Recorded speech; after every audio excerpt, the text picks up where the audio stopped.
வணக்கம் நேயர்களே, உணவே அமிர்தம் நிகழ்ச்சிக்கு உங்களை வரவேற்கிறோம். இந்த வாரம் முழுக்கவே நம்ம பச்சை காய்கறி உணவுகள் பத்தி பார்த்துட்டு இருக்கோம். ஸோ இன்னைக்கு என்ன டிஷ்ஷை பார்க்க போறோம், அதோட ஹெல்த் பெனிஃபிட்ஸ்லாம் என்னன்னு நம்ம டாக்டர்கிட்ட கேட்டு தெரிஞ்சுக்கலாம் வாங்க. டாக்டர், இந்த வாரம் முழுக்கவே நம்ம அப்படி பச்சையாக எடுத்துக்கிறது நிறைய உணவுகள் பார்த்துட்டு இருக்கோம். அதுவும் நம்ம நாட்டு உணவுகளாக பார்த்துட்டு இருக்கோம். யூஸ்வலாக பச்சைக்காய் அப்படின்னு எடுத்துக்கிட்டாலே நம்ம கேரட் அந்த மாதிரி ஒரு அயல் நாட்டு உணவுகள் தான் நம்ம எடுத்துகிட்டு பழக்கம். ஏன்னா சாலட்ஸ் எல்லாருக்குமே தெரியும். பட் நம்ம உள்ளேயே நம்ம நாட்டு காய்கறிகளை பயன்படுத்தி சாலட் மாதிரி பச்சையாக எடுத்துக்கிறது ரொம்ப ரொம்ப குறைவு. ஸோ இந்த வாரம் முழுக்கவே பார்த்துருக்கோம், அதுக்கு நல்ல ரெஸ்பான்ஸ் இருக்குது. ஸோ இன்னைக்கு என்ன பார்க்க போகிறோம்? இன்னைக்கு வெள்ளை பூசணி அடிப்படையை வச்சு சில விதமான கீரைகள், முக்கியமாக துளசி, வெள்ளை பூசணி துளசி காய் கலவைன்னு இதுக்கு பேர். இதில் பல விதமான, அதை நாட்டு தக்காளி போட போகிறோம், புதினா போட போகிறோம், இன்னும் சில சுவைக்கான சில பொருட்கள்லாம் சேர்க்க போகிறோம். அடிப்படையாக வெள்ளை பூசணி துளசி. வெள்ளை பூசணி தனியாக பச்சை யாராவது சாப்பிட்ருப்பாங்கன்னா நிச்சயமாக எல்லார்ட்டையும் கேட்கும்போது இல்லை அப்படின்னு சொல்லுவாங்க. அது அப்படி எடுத்துக்கும்போது நல்லா இருக்குமா டாக்டர்? பச்சையாக சாப்பிடலாம். பச்சையாக வெள்ளை பூசணி சின்ன சின்ன துண்டாக வெட்டி நம்ம சாப்பிட்ற பழக்கம் நிறைய பேருக்கு இருக்குது. அதை அரைச்சி சாராகவும் குடிக்கிற பழக்கமும் இருக்குது. இதை இன்னும் முறைப்படுத்தி நிறைய பேருக்கு பயன்பாட்டு கொண்டு போகணுங்கிறதுக்காக இந்த நிகழ்ச்சி மூலமாக நிறைய பயன்படுத்தணும் நிறைய பேர் அப்படிங்கிறதுனால இந்த வெள்ளை பூசணியை பச்சையாக பயன்படுத்துறது. துளசி அப்புறம் புதினாவும் சொன்னீங்க, என்ன காம்பினேஷன் டாக்டர்? இது ஏன்னா துளசி யாருமே ஒரு சமையலில் பயன்படுத்துறது ரொம்ப ரொம்ப ரொம்ப ரொம்ப கம்மி. எல்லாருமே அந்த சாமிக்கு வைப்போம், இல்லைன்னா சும்மா கிள்ளி சாப்பிடுவோம். இது என்ன ஒரு வித்தியாசமான காம்பினேஷன்? இதில் காம்பினேஷன் வித்தியாசம்னு இல்லை, சில விதமான கலவைகளை நம்ம பயன்படுத்தும் போது அதனுடைய நன்மைகள் முழுமையாக நம்ம கூட்டணும் அப்படிங்கிறது தான். ரெண்டு பொருளை நம்ம கலக்கிறோம்னா அது காரணம் இல்லாமல் கலக்கிறது இல்லை. ஒரு பொருளினுடைய சத்துக்கள், அதனுடைய குணங்களை இன்னொரு பொருள், நம்ம சேர்க்கக்கூடிய பொருள் கூட்டணும். எந்த விதத்துலையும் குறைக்கக்கூடாது, இடையூறு பண்ணக்கூடாது அதனுடைய நன்மைகளை. அந்த அடிப்படையில் தான் ரெண்டு பொருட்களை நம்ம சேர்க்குறோம். இதில் என்ன நம்ம தெரிஞ்சுக்க வேண்டியது என்னென்னா, அந்த வெள்ளை பூசணிக்காய் சாரோடு நம்ம துளசி இலையை கலந்து சாப்பிடும்போது சில விதமான உடல் நன்மைகள் கிடைக்கிறத நாம் அனுபவபூர்வமாக உணர்றோம். அதனால மருத்துவ குணங்கள் நிறைய கிடைக்குது. அதனால இந்த கலவையாக நம்ம கலந்து கொடுக்கும்போது அந்த நன்மைகள் எல்லாம் இதை பார்த்து செய்கிறவங்க அத்தனை பேருக்கும் கிடைக்கணுங்கிறதுனால இந்த வெள்ளை பூசணியும் துளசியும் சேர்க்குறோம். இந்த வெள்ளை பூசணியில் பலவிதமான உள் ஊட்டச்சத்துக்கள் இருக்குது. அதில் பெரும்பகுதி நீர்த்துவம் அப்படின்னாலும் கூட இந்த நீர்த்துவம் அல்லாத சில குறிப்பிட்ட பகுதி உடலுக்கு பலவிதமான ஊட்டங்கள் கிடைக்கும். நம்ம கூட அந்த பூசணி விதையை வச்சு ஒரு அல்வா செஞ்சோம். அந்த பூசணி விதை அல்வாக்கு என்ன பலன்கள் உண்டோ அதே பலன்கள், கிட்டத்தட்ட பலன்கள் அந்த பூசணி காய்க்கும் உண்டுங்கிறதையும் நம்ம பார்த்தோம். அதனால் அந்த பூசணி காயினுடைய பலன்கள் முழுமையாக உடம்புக்கு கிடைக்கும். அது சில மடங்குகள் அதிகரித்து உடம்புக்கு கிடைக்கணும் அப்படிங்கிறதுக்காக இந்த துளசி அதோட சேர்க்குறோம்.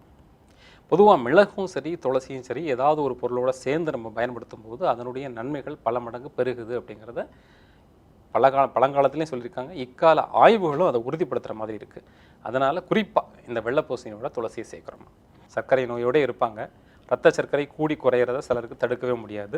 அந்த கூடி குறையிறதுனால ஏற்படக்கூடிய காம்ப்ளிகேஷன்ஸ் முழுமையாக தடுக்கணும்னா இந்த கலவை சாப்பிட்டா போதும். நிச்சயமா டாக்டர், இந்த வெள்ளை பூசணி துளசி காய் கலவையை பற்றி சொன்னீங்க. எவ்வளோ அது உடம்புக்கு நல்லதுன்ற விஷயங்கள்லாம் இன்றைக்கி நீங்கள் சொன்னீங்க. நான் இப்போ அதை செஞ்சு பார்த்துட்டு வந்துடுறேன் டாக்டர். நிச்சயமா. ஸோ நேர்களே, இன்னைக்கு வெள்ளை பூசணி துளசி காய் கலவை எப்படி செய்யலாம் பார்க்கலாம் வாங்க. இந்த வாரம் முழுக்கவே நம்ம பச்சை காய் உணவுகள் தான் பார்த்துட்டு வந்துட்டுருக்கோம். ஸோ இன்றைக்கி நம்ம வெண்பூசணியை ஒரு பேஸாக வச்சுட்டு நம்ம ஒரு சாலட் பண்ணி பார்க்க போகிறோம்.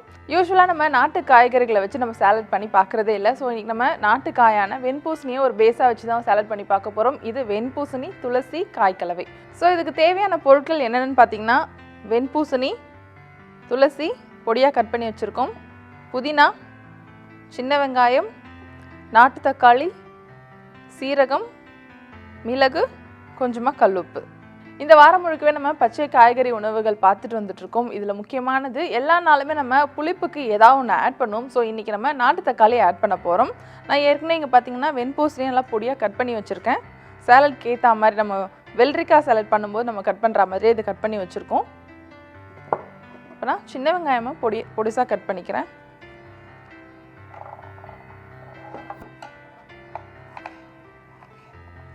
பெரிய வெங்காயம் நம்ம தொடர்ந்து யூஸ் பண்ணுறதே கிடையாது. இந்த நிகழ்ச்சி முழுக்கவே நம்ம சின்ன வெங்காயம் தான் யூஸ் பண்ணிகிட்ருக்கோம்.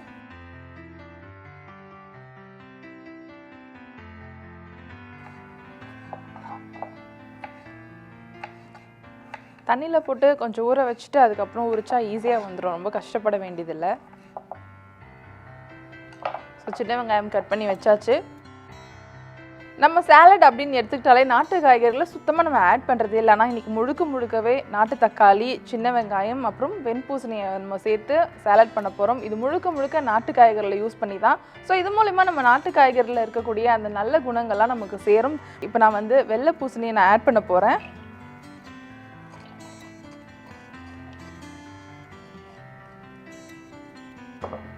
அதுக்கு அடுத்ததாக சின்ன வெங்காயம், கடைசியாக நம்ம நாட்டு தக்காளி சேர்த்துக்கலாம். இப்போ சேர்த்தோம்னா தண்ணி நிறைய விட்டுரும். ஸோ துளசி நம்ம பொடியாக கட் பண்ணி வச்சுருக்கோம். இது நல்ல ஸ்மெல் வந்துட்டுருக்கு. ஸோ நான் அதை ஆட் பண்ணிக்கிறேன். அதுக்கடுத்து தான் புதினாவும் கட் பண்ணி சேர்க்குறதுனாலும் சேர்க்கலாம், நான் அப்படியே சேர்க்குறேன். எல்லாமே ஆட் பண்ணியாச்சு. இப்போ நம்ம நாட்டு தக்காளி மட்டும் ஆட் பண்ணோம். அதுக்கு முன்னாடி நான் மிளகு, சீரகம், கொஞ்சமாக கல் உப்பு சேர்த்து நான் பொடிச்சுக்க போகிறேன். உங்களுக்கு தேவையான அளவு சேர்த்துக்கலாம். மிளகு நான் 1 டீஸ்பூன் சேர்த்துக்கிறேன். உங்ககிட்ட ஏற்கனவே பொடிச்சு வச்சுருக்க மிளகு சேர்த்துக்கணுனாலும் நீங்கள் சேர்த்துக்கலாம். மிளகு, சீரகம் ரெண்டுமே. ஆனால் சால்ட் மட்டும் நம்ம யூஸ் பண்ணுறது இல்லை, தொடர்ந்து கல்லுப்பு தான் யூஸ் பண்ணிகிட்ருக்கோம். இதுக்கு கொஞ்சோண்டு போதும் உப்பு.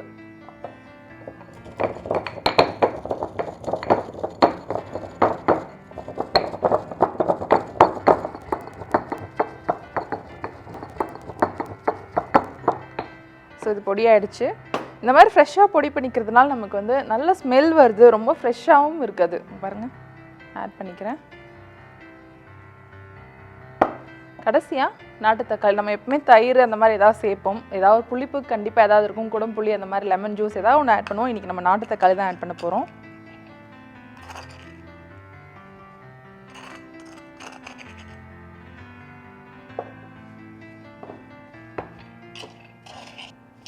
மிளகு, சீரகமோட ஸ்மெல் அதோடு சேர்ந்து துளசி, புதினா ஸ்மெல் சொல்லவே வேணாம்.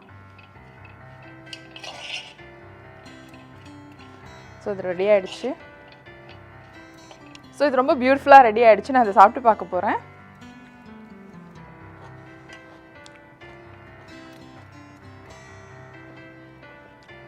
வெண்பூசணியை யூஸ்வலாக நம்ம சாம்பார் மட்டும்தான் வச்சு பழகிருப்போம், இல்லாட்டி ஏதாவது ஒரு பச்சடி பண்ணுவோம். இன்றைக்கி பார்த்திங்கன்னா ரொம்ப சிம்பிளான ஒரு சாலட் பண்ணியிருக்கோம். ரொம்ப டேஸ்ட்டாக இருக்குது.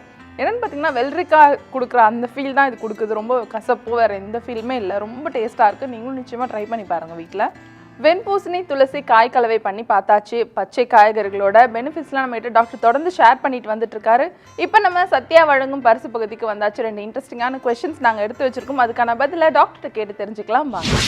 நேர்களே, வெள்ளை பூசணி, துளசி காய் கலவை எப்படி செய்கிறதுங்கிறத இப்போ நம்ம பார்த்தோம். இப்போ நம்ம சத்யா வழங்கக்கூடிய பரிசு பகுதிக்கும் வந்தாச்சு. ஸோ 2 கொஸ்டின்ஸ் நான் எடுத்து வச்சுருக்கேன். டாக்டர்கிட்ட அதுக்கான பதில்களை கேட்டு தெரிஞ்சுக்கலாம். ஸோ டாக்டர், முதலாவதாக மதுரையிலேருந்து ஒரு நேயர் சரோஜான் பேர், அவங்க எழுதியிருக்காங்க. என்னென்னு பார்த்தீங்கன்னா, குரட்டை பிரச்சனை ரொம்ப இருக்குது, நான் என்ன செய்யணும் அப்படின்னு சொல்லி கேட்டிருக்காங்க டாக்டர். குரட்டை பிரச்சனை நிறைய பேருக்கு இருக்குது. அது ஒரு விளையாட்டாக சொல்லுவாங்க. இந்த குரட்டை அப்படிங்கிறது வந்து விவாகரத்துக்கு கூட வழிவகுக்குதா இருக்குது அப்படிங்கிற ஒரு பிரச்சனை சொல்லுவாங்க. இந்த குரட்டை ஏற்படுறத தடுக்கிறதுக்கு நாங்கள் அனுபவத்தில் என்ன செஞ்சிட்ருக்குறோம் அப்படிங்கிறத நம்ம சொன்னோம்னா அதுவே அவங்களுக்கும் தீர்வாக இருக்கிறதுக்கு வாய்ப்பு இருக்குது. நிறைய காரணங்கள் இருக்குது.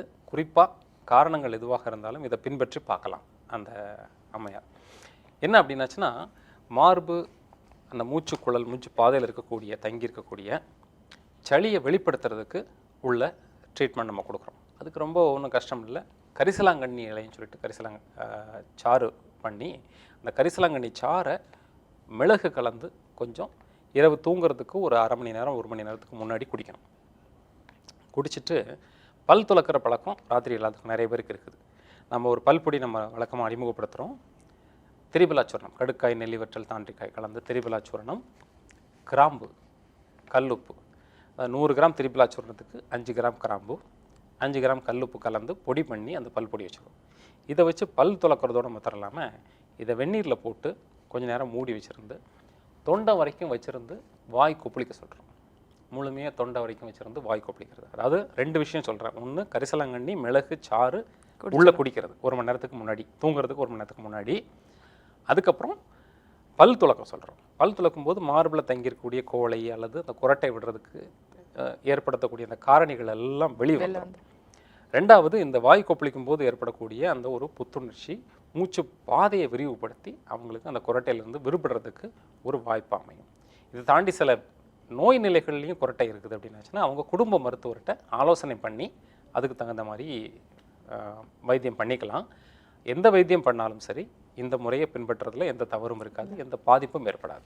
நிறைய ஆண்களுக்கும் இது பிரச்சனையில இருக்கு டாக்டர். இருக்கும், யாராக இருந்தாலும் அது பயன்படுத்தலாம். கண்டிப்பா. அடுத்ததா பார்த்தீங்கன்னா விஜயலட்சுமி சென்னையிலேருந்து எழுதியிருக்காங்க. என்ன கேள்வின்னு பார்த்தீங்கன்னா, நெயில்ஸ் வந்து எனக்கு அடிக்கடி உடஞ்சி போயிடுது, எதனால? நகங்கள் வந்து ஆரோக்கியமாக இருக்கிறதுக்கு என்ன செய்யணும்னு கேட்டிருக்காங்க.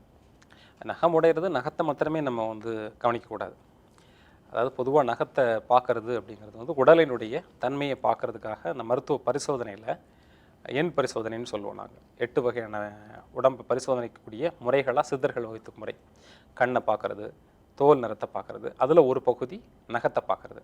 நகத்தினுடைய தன்மை மாறுபாடு உடலில் பல நோய் நிலைகளை வெளிப்படுத்துறதா அமையும். இப்போ அவங்க நகத்தை வெடிப்புன்னு சொல்கிறாங்களா, நகம் உடஞ்சி போகுதுன்னு சொல்கிறாங்க. இந்த நகம் உடையுது அப்படிங்கிறது வந்து உடலினுடைய எதிர்ப்பாற்றல், உடலுடைய ஊட்டம் குறைவை குறிக்கலாம். அதாவது வைட்டல் நியூட்ரியன்ஸ் டெஃபிஷியன்ஸ் ஸ்டேட்னு சொல்லுவாங்க. அதாவது உடலின் அத்தியாவசியமான ஊட்டச்சத்துக்கள் குறைபாடை குறிக்கலாம். இந்த உடத்தினுடைய ஊட்டச்சத்து முழுமையாக நீங்கிற வரைக்கும் இந்த நகம் உடையிறது நீங்காது. உளுந்துல செய்யக்கூடிய களி, பாசிப்பயிரில் செய்யக்கூடிய உணவுகள், அதுக்கப்புறம் வெள்ளை ஜீனி பயன்படுத்துகிறவங்களாம் கண்டிப்பாக இருப்பாங்க. அவங்க நகத்தில் உடையிறது அதெல்லாம் பார்த்தீங்கன்னா ஒயிட் சுகர் பயன்படுத்துகிறவங்களாம் இருப்பாங்க. அதே மாதிரி டேபிள் சால்ட் பயன்படுத்துகிறவங்க இருப்பாங்க. அந்த டேபிள் சால்ட் பயன்படுத்துறது, ஒயிட் சுகர் பயன்படுத்துறது, செயற்கை பொருள், அதாவது செயற்கை வேதிப்பொருள், கெமிக்கல்ஸ் கலந்த உணவுகள், ப்ரிசர்வேட்டிவ் கலந்த உணவுகள், இதிலெல்லாம் உணவுலேருந்து தவிர்த்துக்கிறது, இயற்கையோடு இணைஞ்சு வாழக்கூடிய வாழ்க்கையை பின்பற்றுறது. இதன் மூலமாக உடம்பு ஆரோக்கியத்தை மேம்படுத்திக்க முடியும். இன்னொரு எளிய வழிமுறை என்ன அப்படின்னாச்சுன்னா, மருதாணியை நல்லா அரைச்சி அந்த நகத்தில் இப்படி வச்சுட்டு இருந்துச்சுன்னா ஒரு அழகான ஒரு நகம் வர்றதுக்கு உதவியாக இருக்கும். அதில் ஏற்படக்கூடிய பூஞ்சை காளான் இருந்தாலும் அந்த மாதிரி நகம் உடையிறதுக்கு ஒரு வாய்ப்பாக இருக்கும். அது ஆனால் கிளியராக தெரிஞ்சிடும். அரிப்பு இருக்கும், அல்லது வந்து ஒரு கருப்பு நிறமாக ஆகி நகமே ஒரு வேறு மாதிரி நிலையில் மாறிடும். அந்த மாதிரி வரதை தடுக்கிறதுக்கும் இந்த மருதாணி விற்கிறது உதவியாக இருக்கும். ஸோ டாக்டர், நீங்கள் 2 கொஷின்ஸ்க்கான பதில்கள்லாம் சொல்லியாச்சு. இன்றைக்கி அழகான ஒரு டிஷ்ஷும் பண்ணியாச்சு. இந்த வாரத்தோட இறுதிக்கும் வந்தாச்சு. ஸோ நெக்ஸ்ட் வீக் நல்லா புது கான்செப்டோட நம்ம வரப்போகிறோம். ஸோ ரொம்ப தேங்க்ஸ் டாக்டர். நன்றி. ஸோ நேர்களே, இந்த வாரம் முழுக்கவே நம்ம பச்சை காய்கறி உணவுகள் பற்றி பார்த்துட்டு இருந்தோம். அது மட்டும் இல்லாமல் அதோட ஹெல்த் பெனிஃபிட்ஸ்லாம் என்ன நம்ம தெரிஞ்சுக்கிட்டோம். ஸோ நீங்களும் மறக்காமல் வீட்டில் ட்ரை பண்ணி பாருங்கள். நாங்கள் அடுத்த வாரம் இதே மாதிரி ஒரு இன்ட்ரெஸ்டிங்கான கான்செப்டோட நாங்கள் உங்களை சந்திக்கிறோம்.